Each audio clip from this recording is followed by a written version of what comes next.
My culture insists I beat my children. Religion!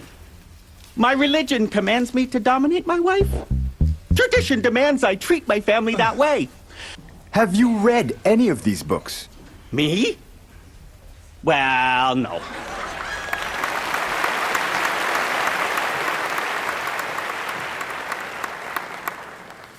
I know some of you would have seen that and go, that's ridiculous. And others will think, what is he talking about? There might be many different interpretations of what you just saw, which is from the No Excuses campaign against domestic and sexual violence. It's a very common occurrence in communications. We can all look at the same image or listen to the same words, yet come up with totally different interpretations of what we just saw or heard. Let me tell you why it happens and how you can minimize such instances. Of course, we all communicate, but most of us do so without understanding that our communications are an extension of ourselves. We communicate from our own mindset or perspective. You might be the sender of a communication. The receiver then receives it and interprets it from his or her own mindset. Similarly, you might be the receiver of a communication. Then you interpret it according to your own mindset. Why is mindset important? Isn't it just important to be able to communicate in, say, the same language? Actually, there is much, much more to communications than just speaking the same language, and our mindset is of paramount importance. My thesis is that no two human beings are so similar that they send or receive communications in exactly the same way. We are as different in communications as are our fingerprints. It's like we're all wearing a mask that covers our eyes, our mouth, and our ears, but no two masks are the same. These masks are the filters through which we send communications, verbally and non-verbally, and the way we receive and interpret communications. What are these masks? I call them influencers of communications. Together, they make up the reasons why we do not communicate in exactly the same way with each other. There are many influencers that I have identified in my 25 years of working with mass communications.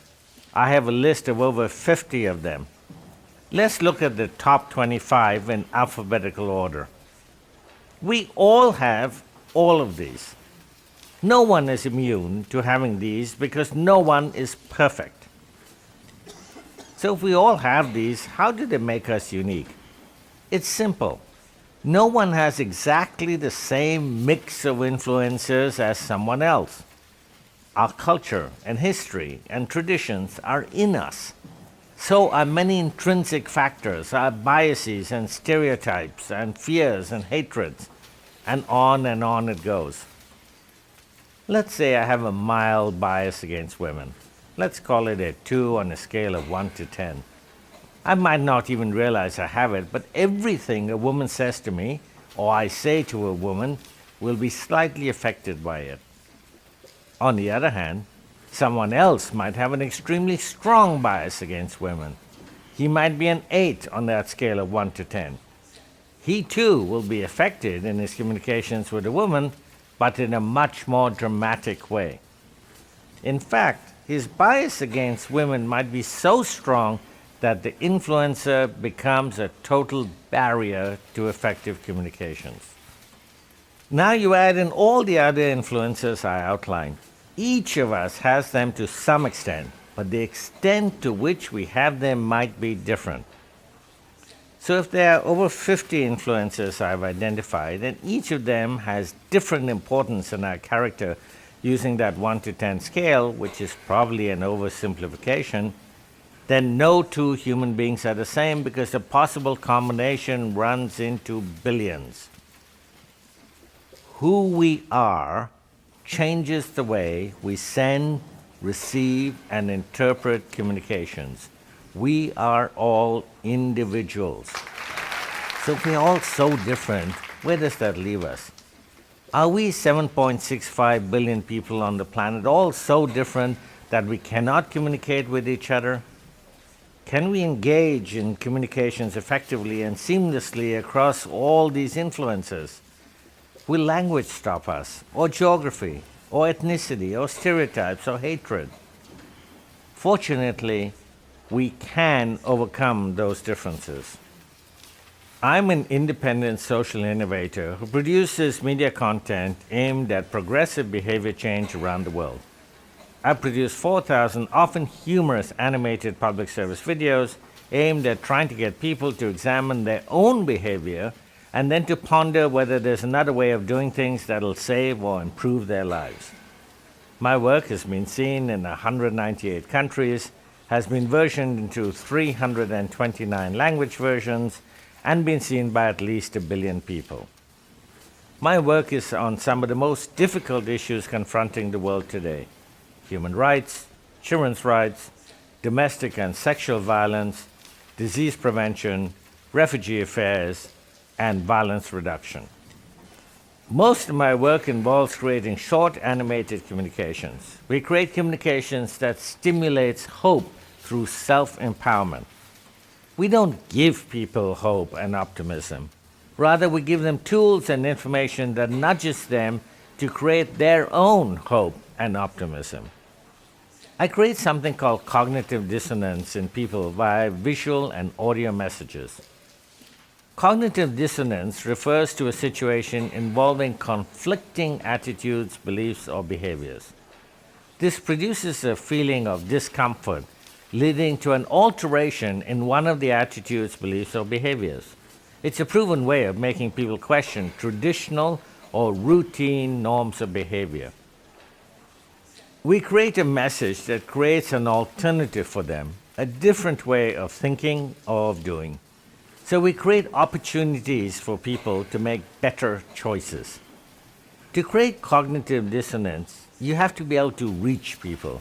You have to get them communications that they will receive and then think about. It's the thinking that creates the cognitive dissonance and leads people to bettering themselves. You can't do this by focusing on the differences between human beings. The differences often act as excuses.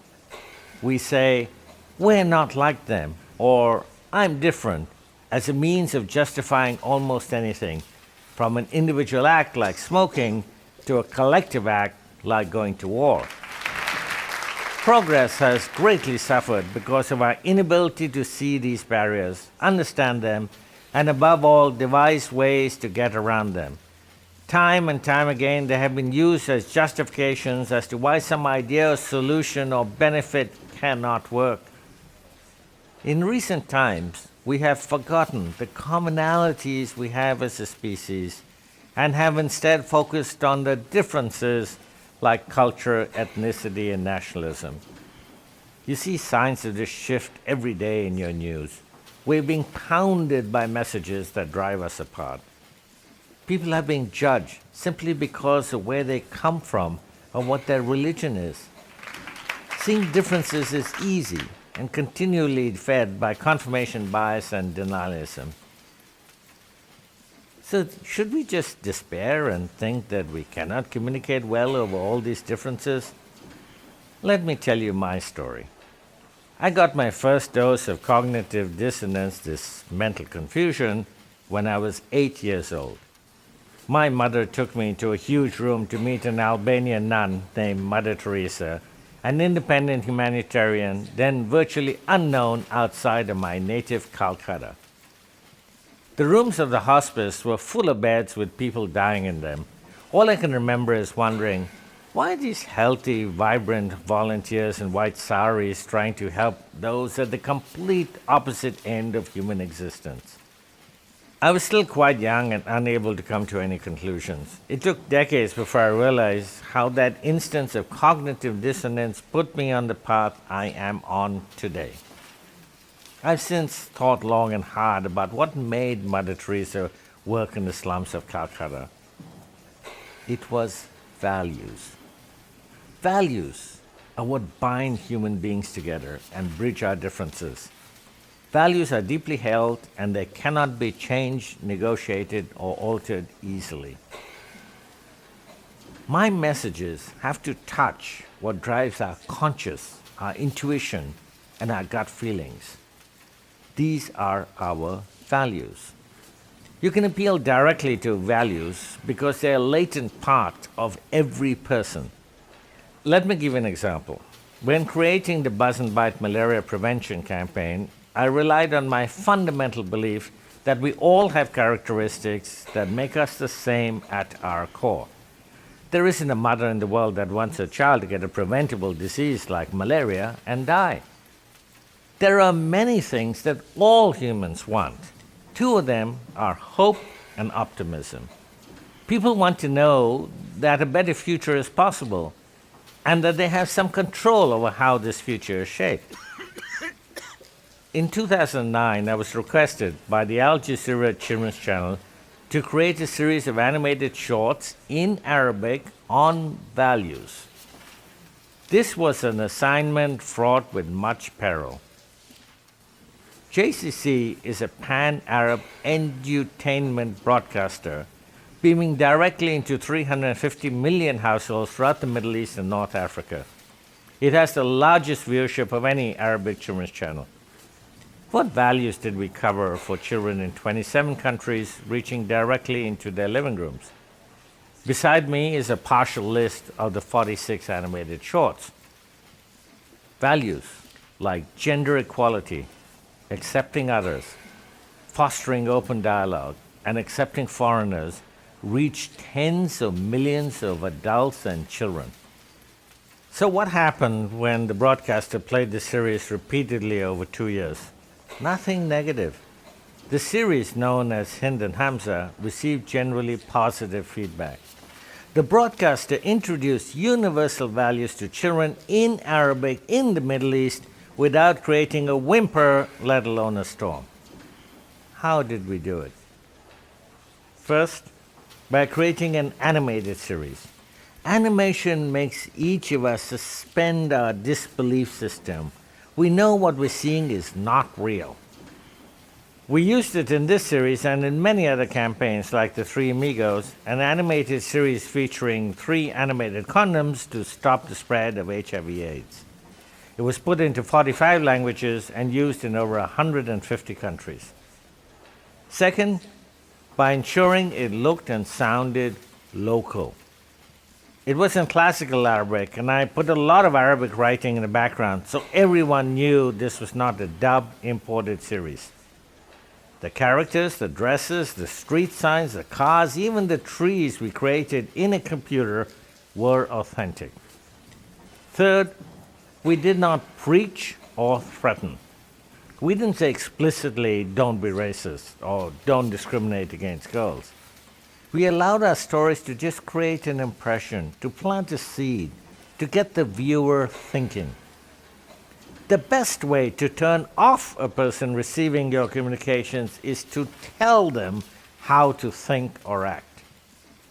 Fourth, we use humor to bring the audience along. Humor is a very powerful tool in breaking down barriers to communications, and I have used it numerous times in even the most serious campaigns like rape prevention. It is, however, the most difficult approach to take. And fifth, we deeply focused on the way our communications would be sent, received, and interpreted. Every word, in every script, every character created, and every object placed in the animation was tested against all the influences I listed. We are all creative beings, but it's really hard work to think about a message that will speak to the commonalities in humans. It's even more difficult to understand the negative influences to effective communications you face and how to overcome them without throwing a grenade over the wall. Believe me when I tell you I understand how intimidating and difficult this can be for you, but you can do it. It doesn't matter what you do. Whether you're a parent communicating with your teenage son, or you're a teacher with a classroom of 30 diverse children, or you're a business leader with a staff of 10,000, or you're a politician reaching millions, these 4 principles can be applied. First, constantly be aware that you're not the only person communicating. Never think that you're only speaking or writing a sentence by yourself. Think of the receiver, that there is a recipient of your communications that will receive and interpret your communication according to that person's mindset. Second, be acutely aware of the influences or barriers to communications that we all have inside us. Try to come up with your own list, both for yourself and for those you routinely communicate with, so that you become aware of their existence. Third, actively think about how to get around those obstacles in your communications, focusing on solutions. It's a daunting task, but if you want to become a more effective communicator, you have to do it. And fourth, find the commonalities we all have as human beings and address those and not the differences that separate us. Yes, it is very difficult to do, but that's really the light at the end of the tunnel. Overcoming influences and barriers to communications is not easily accomplished. It takes great awareness and a willingness to adapt and look at communications from new perspectives. If you focus on how these influences are negatively affecting your communications, you'll be well on your way to becoming a more effective communicator. We all must turn our focus to seeing human commonalities, not the differences. If we can see those similarities to some small degree, then we dilute the populism, anger, and polarity that are the major barriers to human development today. I hope you've had your own moment of cognitive dissonance that'll make you question at least one thing you thought you knew. Thank you for listening.